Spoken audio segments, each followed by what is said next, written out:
Well, let's assemble a party panel. We've got Virginia Postrel, former Reason Magazine editor-in-chief. She's the author of her latest book. I hope she's the author of it. I don't think Virginia needs a ghostwriter. She's a damn good writer. You got to read it. It's called The Power of Glamour.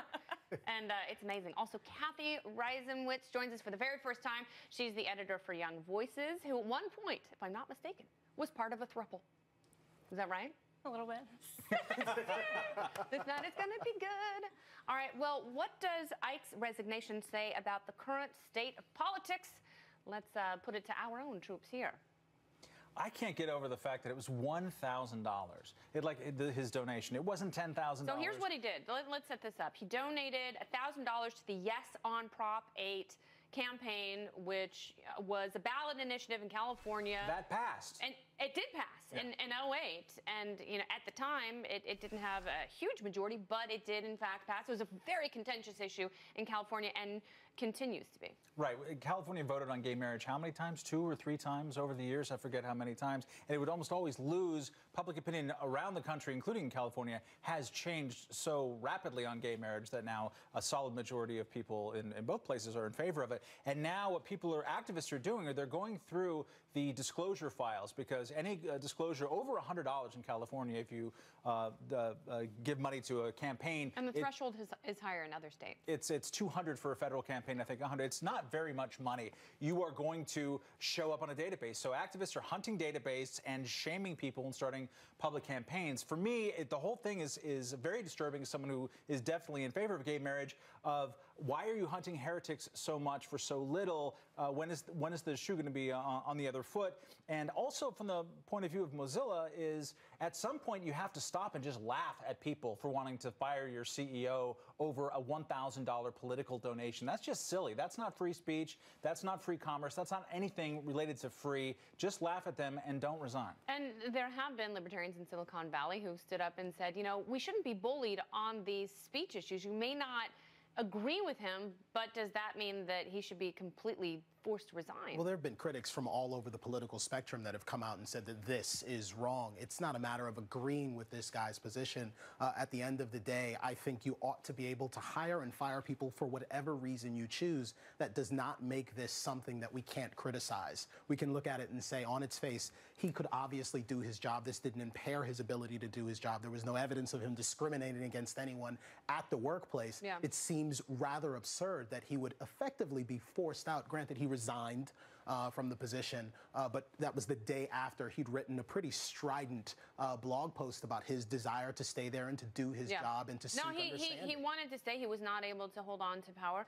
So, Virginia, what do you make of this? I mean, how do you inject rationality into an emotional debate like this? Well, I think what's going on, there are two things. One is what we've been talking about, which is this kind of feeling that you can't possibly have somebody who has a certain view and we're going to stamp them out, and it's very disturbing. And I think we're all kind of creeped out by that because it represents not just this particular issue, but a lot of issues. But the other is what's gone on in corporate America over the past 30 years, which is that companies have gotten to be more interesting places to work. They've gotten to have more personality.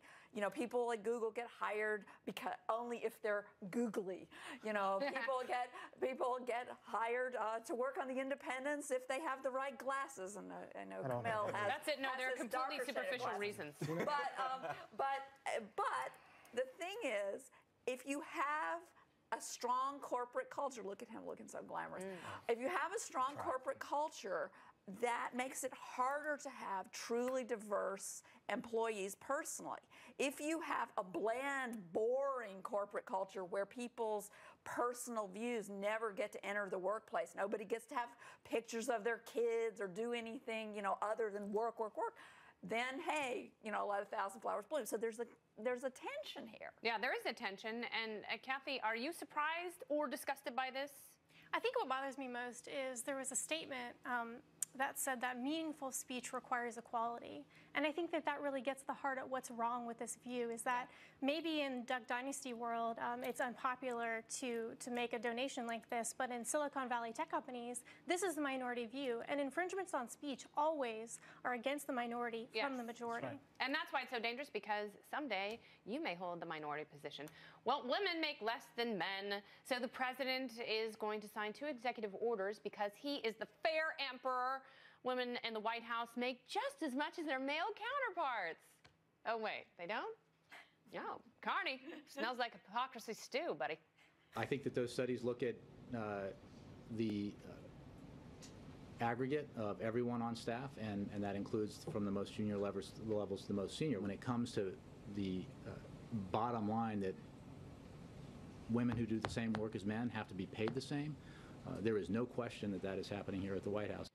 Yeah, but women aren't just capable of doing as much work as men when they're in those junior positions, right, Jay? You are such a hypocrite. This is so annoying. So the White House can't even get it right. They have a pay disparity between men and women, yet somehow businesses are going to be forced to submit data on race and gender.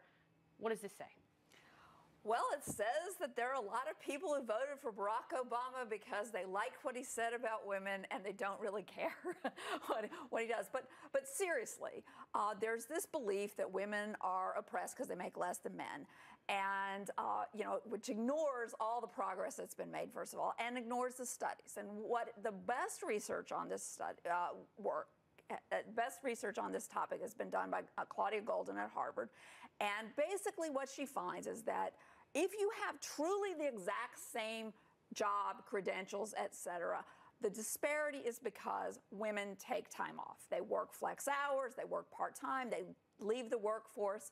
And if we want to have true equality, basically what happened in the pharmacy business has to happen in every business, which is that pharmacies used to be owned by small business men who worked incredible hours and made a lot more than any women. Now they're owned by big chains like CVS and Walgreens.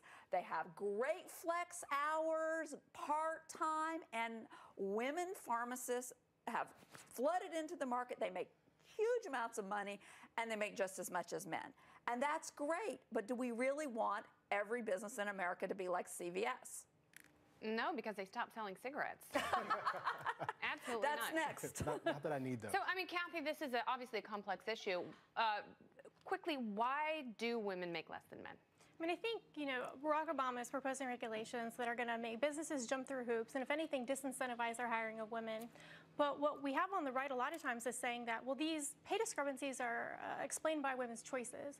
But we don't often hear any explanations of why women are making these different choices, how gendered expectations, how the second shift, how the expectation that women will contribute more than men in the home with childcare and elder care is going to influence their decision to choose careers which require less time and energy and work fewer hours. All right, very good. Matt, do you have anything to, would you like to put a button on this? Just that. On the signs that say things like, my body is not public property, but it is a wonderland. Our panel is back, Virginia and Cathy. So are these gals hissing up the wrong tree, Virginia? Well, I don't know what the evidence is that it causes rape, but I will say That's a dangerous claim, isn't it? Yeah, but the cat calls are very obnoxious. They're very low class. Nobody ever gets a date with a cat call. And they sort of hark back to, I don't know, the 19th century, the 18th century. I'm not sure if we have to go back a long way to the period before, modern inventions like women working in department stores, really wild feminist stuff. And there was this idea that if there was a woman walking down the street by herself, she was a prostitute. I mean, that was the assumption, and it was okay to harass her. I still assume that. Harass her, and so do some construction workers. I mean, and it is very obnoxious. I don't know, and I think this is actually kind of a funny way of tweaking it.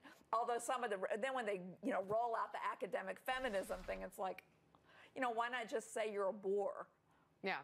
But what do you think, Cathy? Is it effective videotaping men who are saying sexy things to you on the street? I think it's a consensual, non-government way to deal with it, which is a good thing in and of itself. I think that making a statement that culturally it's not okay to harass women who walk down the street for walking down the street is definitely a step in the right direction.